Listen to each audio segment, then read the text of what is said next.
Hey guys, my name is Ramon. I've been running a car account on Instagram and Facebook for a while. Made a YouTube a couple years ago, and just been trying to cover all the stuff that's around me. And I've been lucky enough to travel around the world as well, and just got to see some really cool stuff. And I just like to share that with people. And I was always the guy taking pictures of car shows and it never really went anywhere, but I want to document these things, and for some reason, it feels important to put it online, and it's just fun to share this stuff. But anyway, so I had I'm a micro, celebrity type of person. I don't have a ton of followers, but it was enough to get me monetized on one of the platforms, and what has happened now is I woke up just the other day and my account needed to be reviewed in Instagram. And I have a good following on Instagram, but altogether between all three socials, I have around 12,000 followers. And so, Instagram being one of the higher ones, and it linked to my Facebook, they said it was under review and that it had been suspended. And so I wake up and I'm like, what is going on? I've been asleep, so I don't know what's even the problem. And I filed an appeal, and immediately, like within 20 minutes, it says my account's been permanently disabled.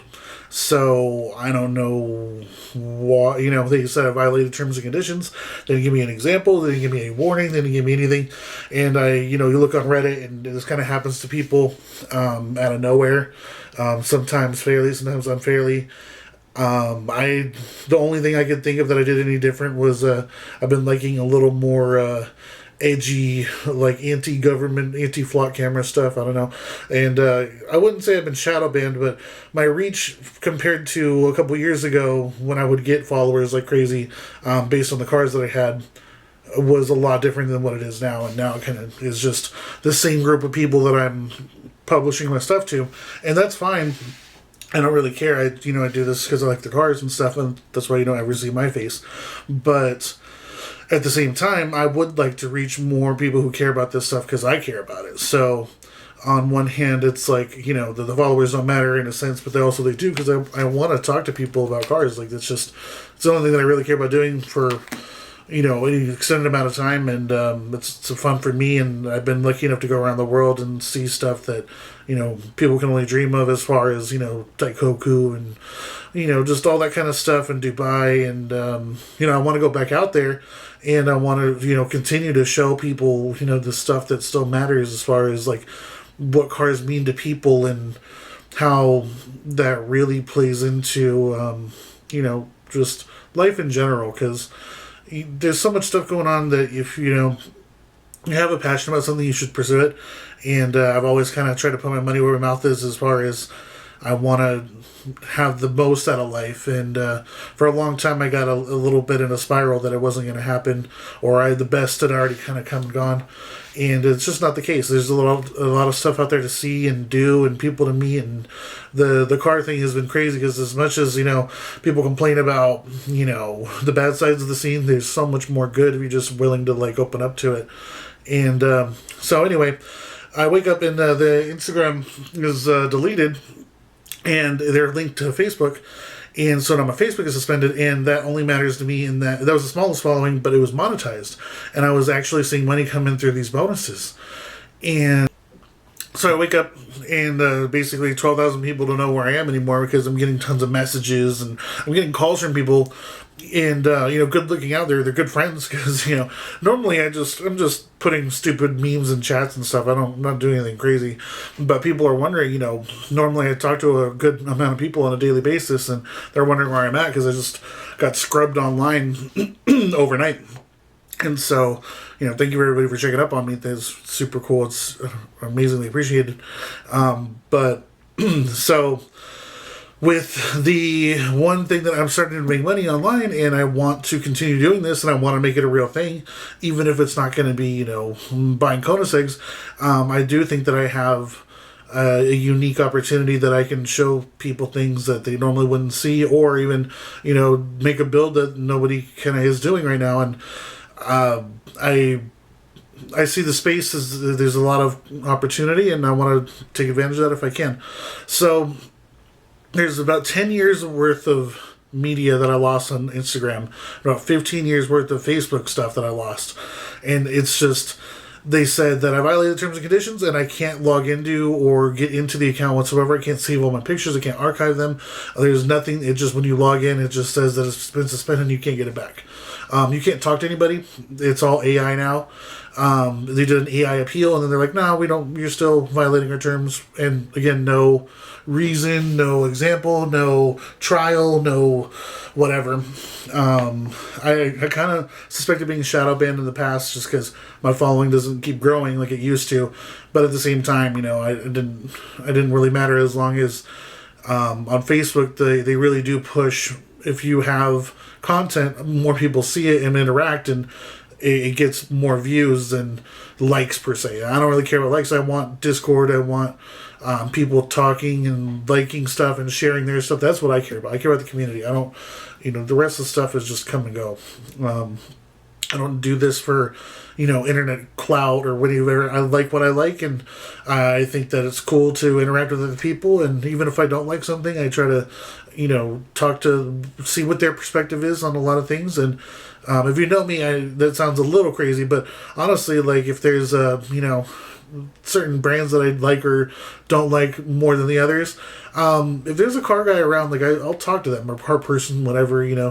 I much rather have camaraderie with the people that I see around and that you meet in random places that you have a shared interest with, other than picking apart their style, their build, or choice of color, or wrap, or whatever the case is. But so, to my surprise, again, I wake up and 12,000 people overnight just gone, and all the connections that I made I met people in Japan that I would have never met had Instagram not connected me with them.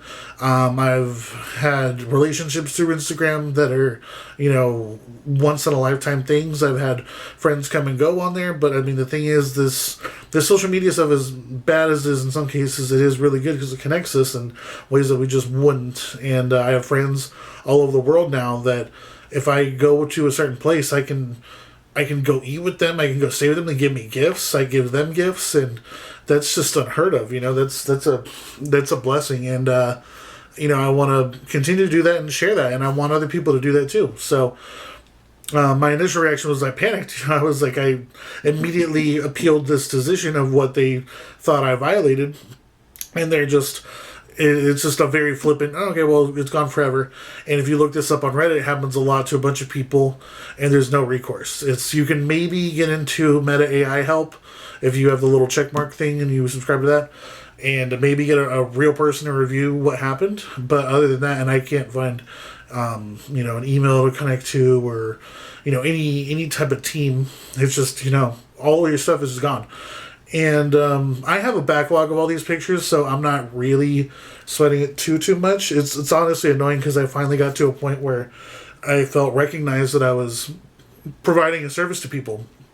And that's where I need to get back to, and that's what I hope to get back to with this video and with others in new accounts that I'm going to make for both Instagram and Facebook.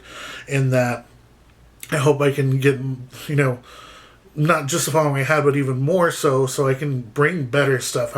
I right now I'm at a place monetarily where I can't do the things that I really want to do.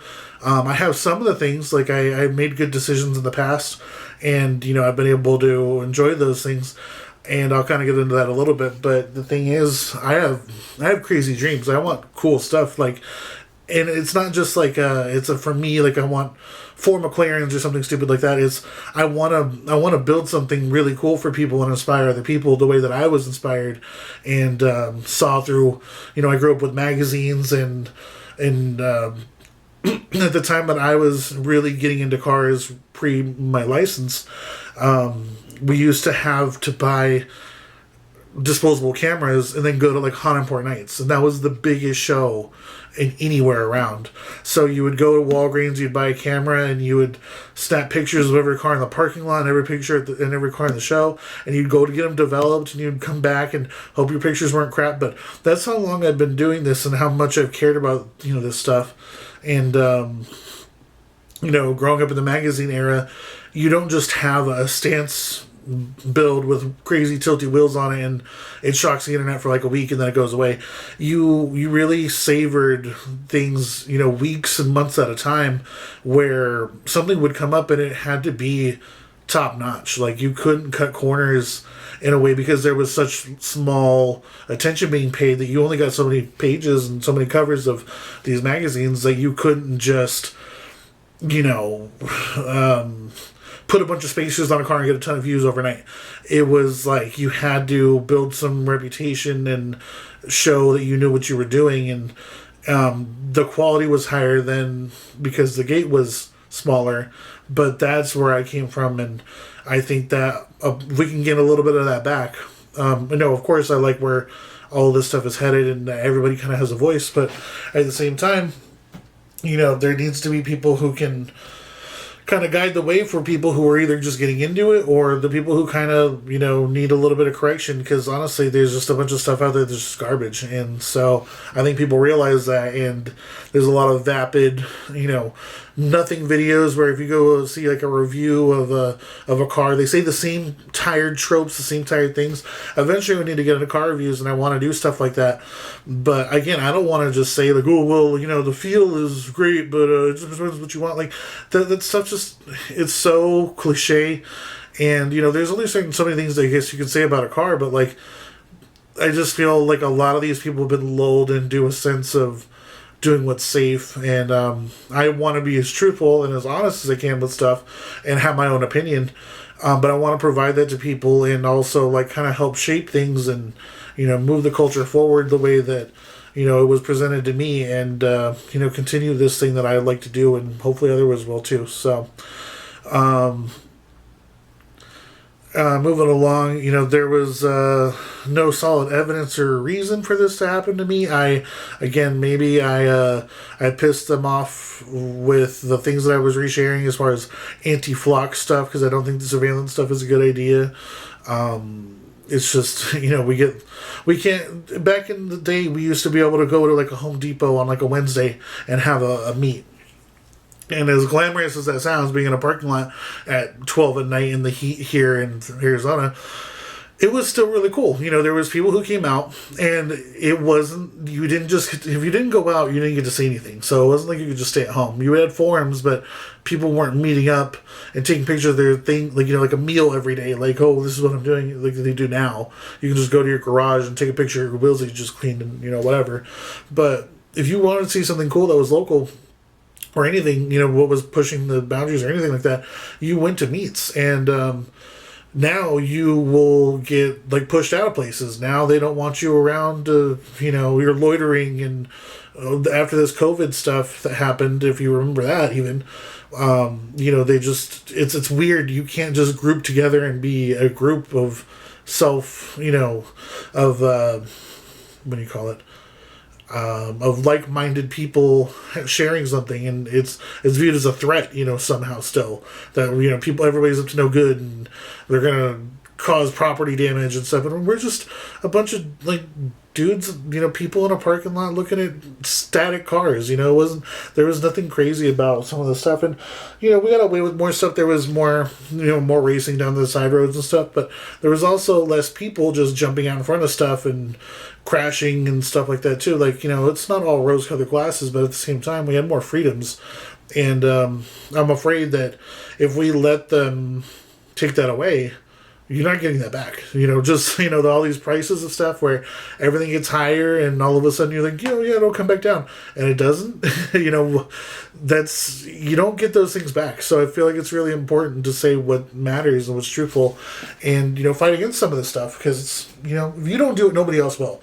And people like to make this argument like, oh, the government already tracks and does this. That's a more reason why you just don't let them have that. And, I honestly think that right there is what got my account suspended. And, I don't know. Maybe it was, maybe it wasn't.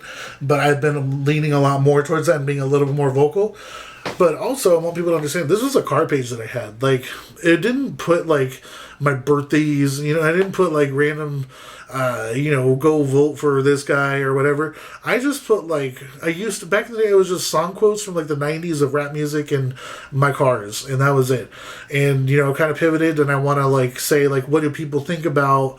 I just had a post of FDR X7s that I saw. There's 3 of them, really well built, and that got 15,000 views. And that kind of was a big deal in my sphere of things because normally, people will like my stuff and it'll get to like 200, 400, maybe 1,000, but 15's pretty sizable number. And again, I'm making money doing this, so I can go to more shows, I can do more things, I can say more and do more.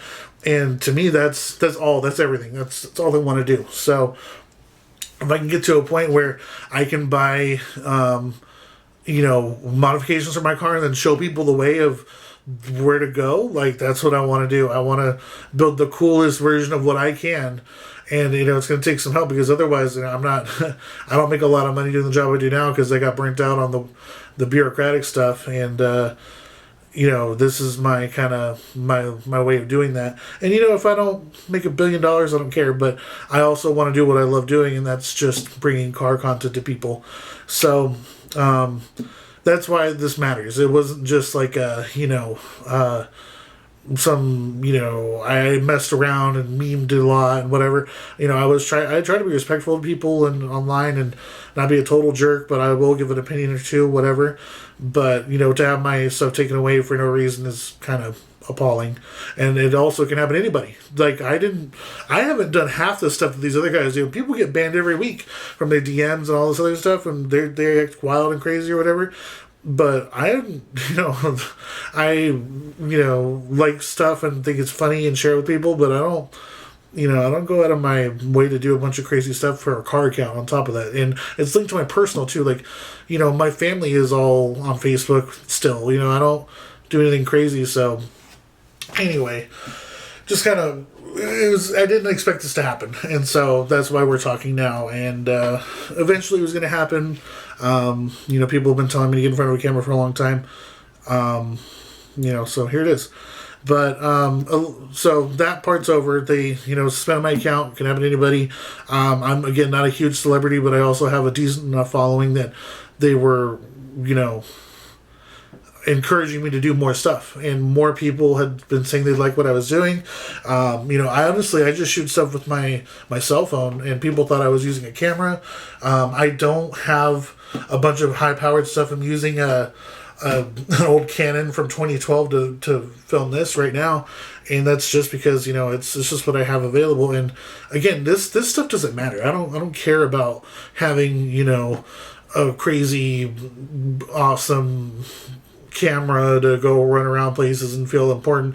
I care about like when the car comes up and I get a good picture of it. That's all I care about. Like, and the things that we have now with smartphones, like these cameras go a long way. You don't need to do all that much, honestly. So as long as I can bring across what I want to do, and I could upgrade some of my equipment, obviously, but like, as long as I'm getting the point across, that's all that matters to me.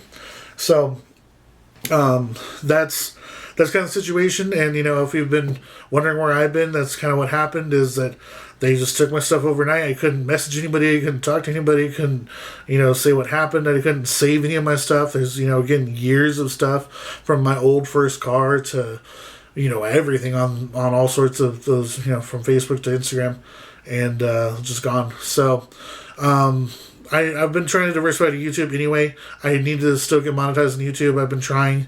My watch time isn't very high. I'm hoping this video helps change that, bring attention and awareness to people, and also, be a springboard too of what I want to do in the future.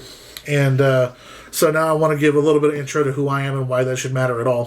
So where I started was in a CRX.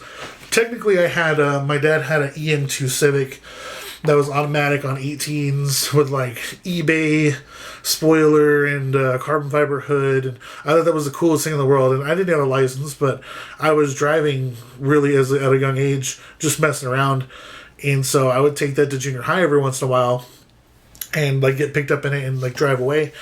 And I thought that was the coolest thing in the world. And that was like peak Fast and the Furious, like, So everybody who's just into cars is like, it's exciting and whatever. And so I learned really quick how slow and how like not that car is, but at the time, it's you work with what you got, and I do miss a little bit of that. Is that like you didn't have to have the coolest thing; you just felt like anything that you brought to the table was enough. And this car was done up for what it was. It had all the interior reupholstered to leather, so whoever did this dumped a ton of money into it and just ended up on some secondhand lot. But anyway, so my dad had bought this car, and I had lost races in it. Like it was really slow.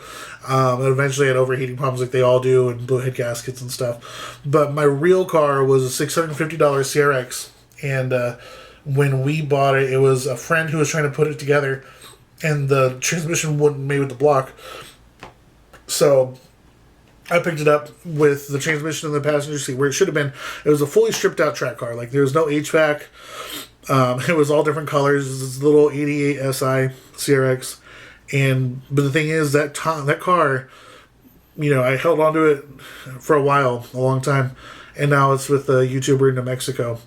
But I mean, I did a lot of things with that car, and from where it came from and what it went to, I was super proud about. And that was a lot of my background of, we did an engine swap, we did a front end swap. I crashed a car on graduation on accident with my friend. Like it was somebody else's fault, but we both ran into each other, and unluckily. And then her car was fine, her truck was fine, but on graduation day we're driving the things that we cared about the most, and we got an fender bender, and his car was completely totaled, which I felt horrible about.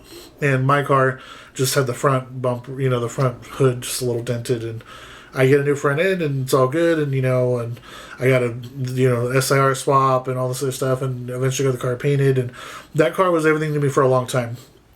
And I got rid of it thinking I kind of needed to grow up, and I moved on to other things. At the time, I had 2 other S2000s because they were cheap. Now it's insane to think that like those cars were as cheap as they were, but. I had the CRX, so we had multiples of them back in those days. You could buy multiple chassis. You could buy a CRX chassis for $200, take the wheels off of it. There's one over on this, town next to me, and it had mud flaps. And the mud flaps are super rare, even back then. So I wanted the wheels and the mud flaps, so I bought the shell for $200, took those things off, sold the shell for $200, and it was... I got what I wanted out of it, but that's how this scene used to be as far as B swaps, D swaps, all the old car stuff from, back then. It was such a more crazy, simpler time because you could just come up on this stuff. A turbo kit we bought in Phoenix, I didn't actually end up using it, but it was a $300 turbo kit. You got to piece together and had a lot of fun with that car. And nowadays, everything's more expensive, and, there's more technology behind everything, so, kind of get it. It's that turbo kit probably not have lasted forever, but it would have been a lot of fun. And so I've had double-digit CRXs as donor cars and kept the one main car. I ended up selling that when I got my NSX. And I really only did that because I was like, I have an S2000 and an NSX. I sold the other S2000 to make room for the NSX. And I figured, when am I going to get a CRX again? So just sat on the side of the yard, didn't do anything. My brother had blew the engine in it, and that's why it kind of went down in the first place. But I had put a new block in it, and it was running, but not well, and it just needed a bunch of stuff. Again, this was a shell that was made into a normal car, so it wasn't fun to drive, especially during the summer months here in Arizona, all that kind of stuff. So I just kind of figured, what else am I going to use this for? I should let somebody else use it. And I kind of regret it now. On one hand, I wish I could take that back. On the other hand, I should just find a cleaner shell. I could find another SIR and now pay through the nose for it. Pay $20,000 for a CRX, and that should be absolutely absurd. Nobody should be happy about that. Like, these cars are cool and they're worth it, but man, the market was never supposed to be like this. And so, S2000 prices was another thing. I bought that car because it was cheap. Well, the 86 had just come out, and the FRS version, right? And I went to go drive one. I didn't like the way the car drove with its stock power plant, and it handled great. But the engine was the boat anchor with the torque tip and blah, blah, blah, all the stuff that we know now. And, the S2000 was half the price. So that car, honestly, pound for pound, I think the S2000 is still better than that car. But, biases aside or whatever, it was still, half the price. So it was a no-brainer to go get that car. That's when I went and I bought one, and then I went to go find another daily, and I didn't want anything else besides the S2000 because that car had spoiled me on it. And so I bought another one, and one was a daily, one was a garage car. And then until I got the NSX, and then again, I was only able to get that because they were cheap at the time. And I kind of knew that at that time, either I was going to get it then or else I wasn't going to be able to get it. And that kind of happened. I kind of got lucky on that end where, I thought the market was going to get worse. And it did, but it got so much worse. Like, way, way, way, way, way worse. So I couldn't buy into that car now.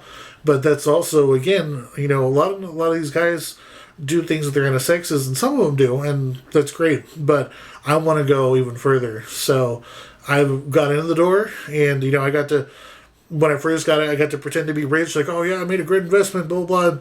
I'm honestly the poorest NSX owner probably around. I don't, like the job that I had when I got that car, I just got promoted and put my offer letter in as the collateral for it for my bank to give me the money to do it. And I just kind of got lucky, and I just loved cars so much that I just put that above everything.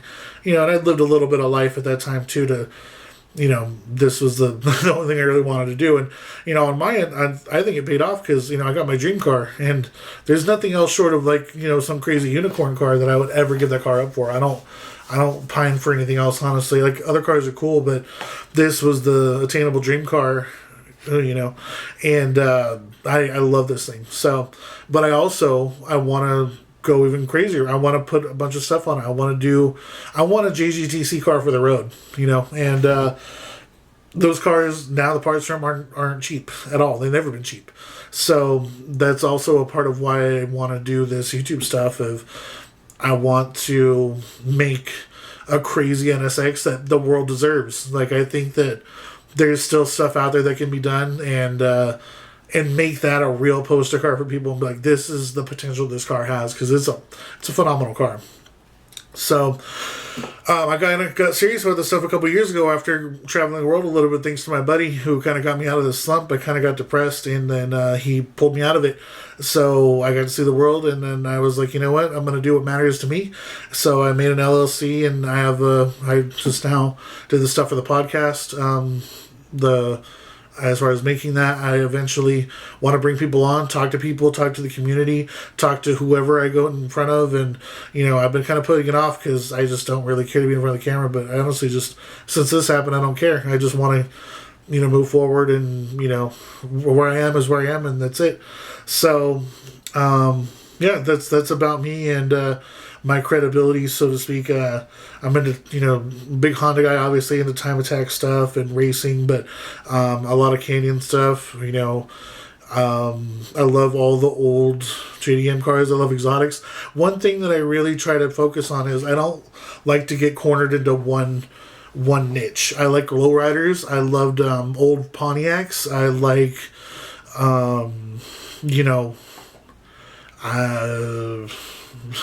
what's something off the wall?